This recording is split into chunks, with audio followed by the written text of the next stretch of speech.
Welcome back to a Satisfactory Let's Play. This is already episode 9, so don't hesitate to check in the video description below if you want to see the full playlist. And today the goal is really to finish tier 3. We still have 2 milestones in tier 3, vehicular transport and basic steel. We want to unlock both of these, but to do that we actually need to start making modular frames automatically. This is the last, let's say, basic resource that we haven't automated yet. So we're gonna do that in this episode. But I also have a couple of other things planned for you. And in particular, the first element I wanted to look at is the awesome shop. We have started to make more tickets. Let's check out. Here we have 11 tickets over here and I have a few more in stock. So I think we have at least 20. So we can buy a few more things to start upgrading our factories, in particular glass, those type of things, because remember we have started to make also silica in the previous episode, so I do think we'll be able to unlock quite a few things. Let's check that. So first of all, over here indeed we still didn't have any doors, so let's start there. Same for the gate, the windows. Having all of this would be really cool. Maybe also the roof, we still don't have roofs, right? The stairs and the modern catwalks, because they also include catwalk stairs. You know, all of this could be quite useful, probably already at 2018, so that's already a lot. So let's indeed buy all of this. So with all of this we can still start closing our factories, right? For example, like this, like this. We still need to unlock quite a few things before we can make amazing factories, particularly with glass and all of this, but slowly but surely making some progress. And remember, if you saw the last episode, we created a new base on that side, right? All the way over here, we have a quartz mine, and this is where we're gonna go for the modular frames. Let's run over there.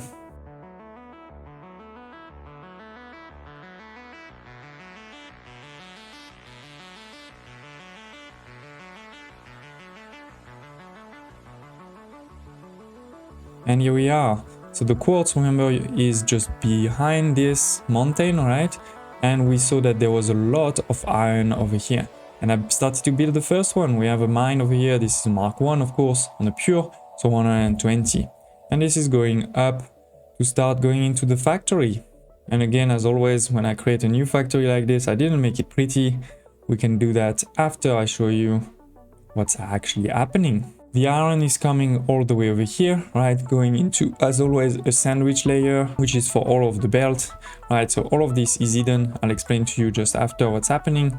But if we go back to this floor, you can see the actual buildings, right? And in particular, we have a number of smelters. There are actually 5 smelters over there. And on top of that, there is also 4 over here.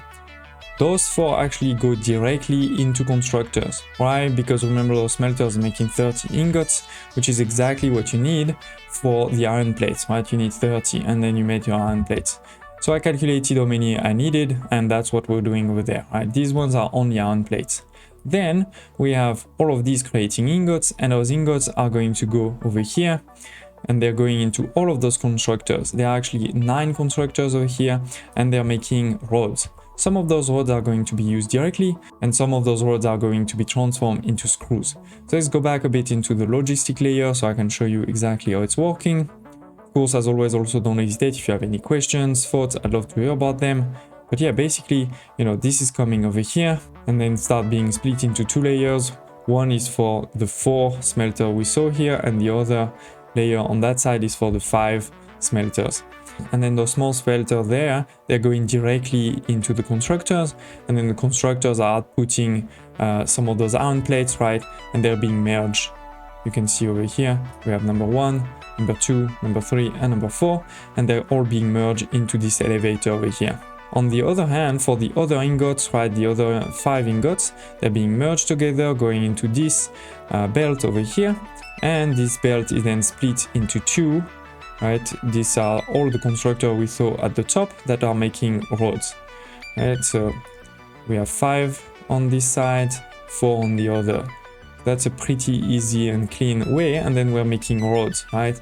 Some of those roads, as I say, are going into this belt over here that are going to go up, and then the other roads are going there into another elevator. And as I said, they will do some different job. These 75 rods are going to go directly into assemblers for the reinforced iron plates, versus these ones are going to make screws. So let's start going up to the next level to see what is happening. In this next level over here, there are two things happening. We have over here all of the screws. These are all of the constructors making screws. I'll show you they're taking iron rods and making screws. There are 3 over here, 3 over there, and 2 over there. I'll explain the ratios just a bit later. But they're all doing the same thing, and then the screws are going up. You can see some there, some there. These are all of the screws. In terms of the belt, it's pretty easy. As I said, those rods are coming over here. Those rods are coming, right? Then we have the first 2 ones that I mentioned there, and then we have the 3 on each side, 3 this side and 3 that side. And they're making all of the screws, right? Some of the screws are going there, some of the screws are going there, and we have the same on the other side over there with the elevator there. Now you may be wondering what's happening over here. So basically we have 3 of those constructors, right? Each of those constructors is making 40. At the output, I need 60. So what's happening is that for the middle one, this is a splitter. So a splitter on 40, that means we have 20 going this side, 20 going that side. And then this is being merged with the first one and the third one. So that means 20 plus 40, that's 60, and the same on the other side. So each of those belts is, when working at 100%, going to make me 60 per minute. Now let's go back up to see what's happening with the next layer. Let's ignore for a second those assemblers. I want to show you what's happening upstairs. Right, because as we said, the screws are going upstairs. The screws are going upstairs. You can see 2 over there and the other on the other side. And they're going to go into those 5 over here, 5 assemblers. Those 5 assemblers are making reinforced iron plates. Then these iron plates are coming this way over here. In terms of the assemblers, right, they're taking the normal iron plates, which are coming from this side. Remember, we were making them on the first layer, and now they're coming over here, right? This is iron plates, and then all of the screws. It's 1 belt per assembler. Versus on the other side, of course, for the conveyor belts, we're splitting them along the way with those splitters. Okay, so that's what's happening with those 5, and those 5s are making over here the reinforced plates that are going. You can follow it. It's going this way. Going this way, then we have a splitter. Some of it is going to go there, down into this storage, and the rest continues all around. I could have made it a bit cleaner, but I thought it was also cool to have, belts going around. And then this goes into this small elevator, right? That's going to go into the logistic layer down here. You can actually just take this out and show it to you. It's coming over here. Perfect, 1 is there. And then the final buildings is those 5 assemblers over here. And if we look at them, they are making our modular frames. They are taking reinforced iron plates and rods, which is why we have the reinforced iron plate coming down over there, right? And then they're just going to be split this way. We have 5 inputs. And then on the other side, we have also 5 inputs for those rods. And then those modular frames are going down and being merged onto this one, right? Which is then going over here into this elevator, and this elevator is going down there. See a couple going, and then going down all the way over here. If I take this out, this is it. It's coming down this way all the way there and going again into a storage, and we've already made a bit more than 100. So this is the factory from this side. We can see 1 storage over here for the reinforced iron plate, 1 storage over here for the modular frames, and then we had those 2, remember, that were coming from the quartz. This is completely full. So now let's talk a bit numbers. Now that we've unlocked underclocking and overclocking, it's a lot easier to make a 100% productivity factory, and we could definitely do it, make for example a factory like this, which is only making modular frame and using at the beginning 172.5 iron and nothing else, right? This is all going at a perfect productivity level. It requires, a number of different buildings, but given that we're very quickly going to move to Mark II miners, which on a pure node means 240, I thought it was a bit of a waste to create a new factory like this, which wouldn't really take advantage of this 240. So to take advantage of this 140, you could do 2 things. One is, instead of making 10, right, we could start increasing that. I could say, for example, let's try to make 15, or let's try to make even 20, right? And that's really not that hard because you just double everything. But in that case, it was getting to a lot. So what I decided is, instead, let's try to make 10 modular frames, but also some reinforced iron plates on this same factory. And that's basically what I've showed you, right? 5 assembler for modular frame, 5 assembler for reinforced iron plates. We have 9 of those constructor for iron rods. We're gonna need 3.75 for the iron plates, and I showed you that I had 4, but I have one of those 4 that is underclocked. And similar for the screws, I showed you 8. All right, there was a first group of 3, second group of 3, and then a third group that only had 2. And in this group of 2, one of them is actually underclocked to 50% to make 7.5. And similarly for the smelters, I actually have 9 of them, and some of them are underclocked. And with all of this, there's a full equilibrium on everything, and we're making 10 modular frame and 10 reinforced iron plate. This is actually slightly more than 240. It's 247.5. But that won't be a problem. We can overclock, the mine. And to be honest, I could even do that already, right? I would just need to put 3 per shard and get somewhere over here, 200 and something %, and I would be at 247. But the problem is right now I'm limited by my Mark II belt, right? Mark II is 120, so even if I overclock this, it wouldn't change anything. And this is the main reason why the factory is not working at 100% right now, is the Mark II belt. But again, we're gonna get Mark III belt very, very soon, and Mark III belt is limited to 270. So with 270, we won't have any problem to transport this iron ore. And so basically right now, this factory is a bit too big. It's not going to produce 10 per minute of each, but it's basically going to produce half of these two for now. And as soon as we unlock Mark III belts, then we can upgrade just a couple of belts. It really won't be a lot of belts, and get this factory, working at 100%. So as always, really ugly. I haven't put any walls yet. But in terms of gameplay, a really cool factory, so don't hesitate. If you have any comments, any thoughts, any questions, I'd love to hear about them. One thing I'll also be able to do in the future is there's space over here or space down there where I have all of the storage to put an awesome sink so that we can continue producing even when those things are full. Let's take all of those frames and now let's go back to our city so that we can unlock the next milestone, and in particular start making actually trucks. Okay, we are back at the base and let's go to our hub terminal to try to finish vehicular transport. So we definitely have now enough of those frames. We also need some rotors, we have them. We need some cables, we definitely have enough. And actually we don't have enough on us of those rods, but don't worry, we have, I'm sure, this full of rods. Yes, perfect. Okay. And let's unlock the first vehicle. Launch the pod. Perfect. We have now unlocked in the transport tab the truck station and the tractor.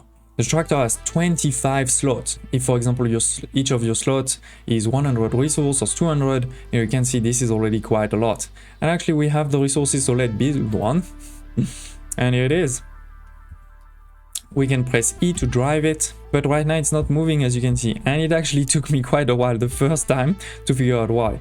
So let's press E again to exit, and if you go in the back over here, you can open the workbench, and in the workbench you'll be able to put, resources. So for example, what I know a lot of people do is they store a lot of concrete and a lot of iron plates to be able to, make foundations. But more importantly is over here you see fuel. So we're gonna need to put fuel. In the future, we'll definitely put also advanced fuel that we package, and that will be we can be able to automate, all those type of things.